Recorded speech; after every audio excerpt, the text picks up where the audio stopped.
पंतप्रधान नरेंद्र मोदींनी काटकसर करायला सांगितल्याच्या नंतर एक एक नेता आपापल्या पद्धतीने काटकसर करतोय खरा, पण जे आज महाराष्ट्राच्या मुख्यमंत्र्यांनी केलंय त्यामुळे काही नवे प्रश्न जन्माला आलेले आहेत।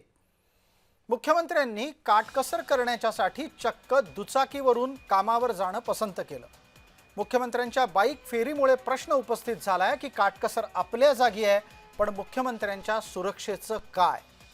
मुख्यमंत्री सकाळी घरातून बाहेर पडले तेव्हा त्यांना विधान भवनामध्ये पोहोचायचं होतं, तेव्हा ते आणखी एका मंत्र्याला आपल्या सोबत दुचाकीवर मागे बसवून विधान भवनामध्ये आले। त्यानंतर दिवसभरातली कामं आटपताना विधान भवनातून ते पुन्हा त्याच दुचाकीवरून मंत्रालयात गेले आणि मंत्रालयातून सगळी कामं आटपल्यानंतर पुन्हा दुचाकीवर बसून एकटेच वर्षा या निवासस्थानी गेले। मुख्यमंत्री पदावरच्या व्यक्तीनं अशा पद्धतीनं रस्त्यावर केवळ काटकसर करायची आहे म्हणून बाईक चालवायची हा विषय सुरक्षेबाबत गंभीर ठरू शकतो, कारण आत्ताच्या घडीला महाराष्ट्राचे मुख्यमंत्री नक्षलवाद्यांच्या हिटलिस्टवर आहेत आणि त्यांच्या सुरक्षेची काळजी घेण्याची जबाबदारी ही पोलिसांवर आहे। अशा स्थितीत मुख्यमंत्र्यांनी स्वतःला इतक्या मोठ्या प्रमाणामध्ये सुरक्षा कवचाविना फेरफटका मारण्यासारखं बाईकवरून फिरणं योग्य आहे का हा प्रश्न उरतोच। तरीही मुख्यमंत्री आपल्या कृतीचं समर्थन करताना दिसतायत। प्रधानमंत्री महोदयांनी जे काही निर्देश दिलेले आहेत ते देशहिताकरता आहेत आणि म्हणून आपापल्या परीनं जे जे करता येईल ते करण्याकरता आम्ही सगळे प्रयत्न करतो।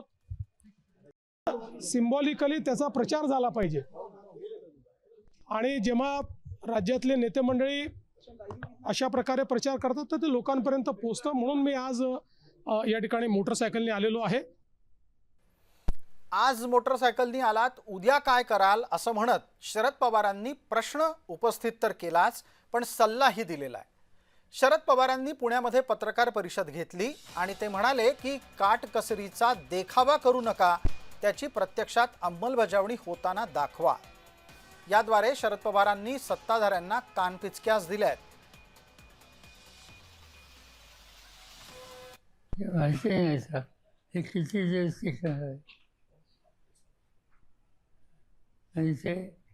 सिंबॉलिक एक दिवसासाठी 2 दिवसासाठी असेल तर काही फरक पडणार नाही आणि खरंच पडणार।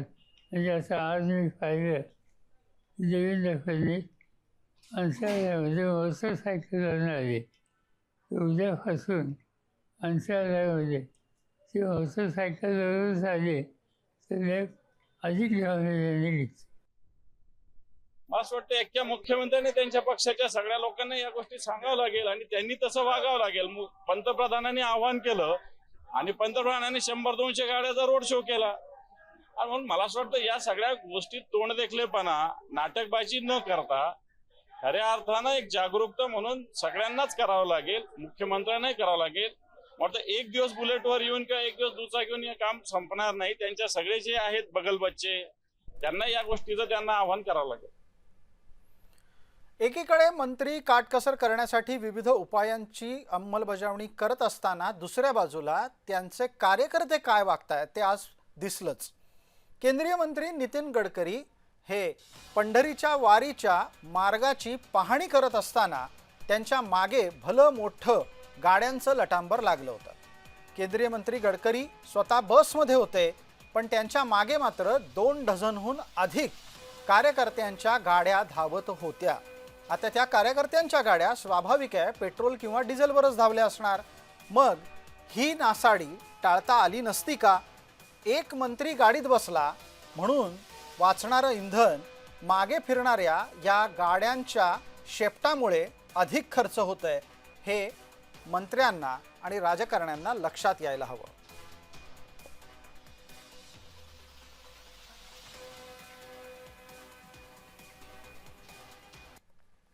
दरम्यान या काटकसर प्रकरणावर एक टोमणा मारलाय तो सुषमा अंधारे यांनी।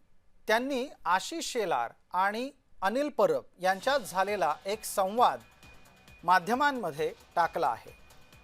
या संवादात आशिष शेलार काय सांगतायत आणि अनिल परब यांना कसा प्रतिसाद देतायत ते दिसतंय. आपण तो ऐकणार आहोत. त्याला म्हटलं एवढं गाणं कमी केलं एका दिवशी आम्हाला सांगा चालला आणि सिक्युरिटीला पण खांदा अडकवून द्या.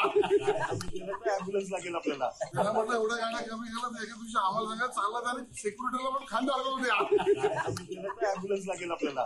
त्याला म्हटलं एवढं गाणं कमी केलं एका दिवशी आम्हाला सांगा चालला आणि सिक्युरिटीला पण खांदा अडकवून द्या. ऍम्ब्युलन्स लागेल आपल्याला.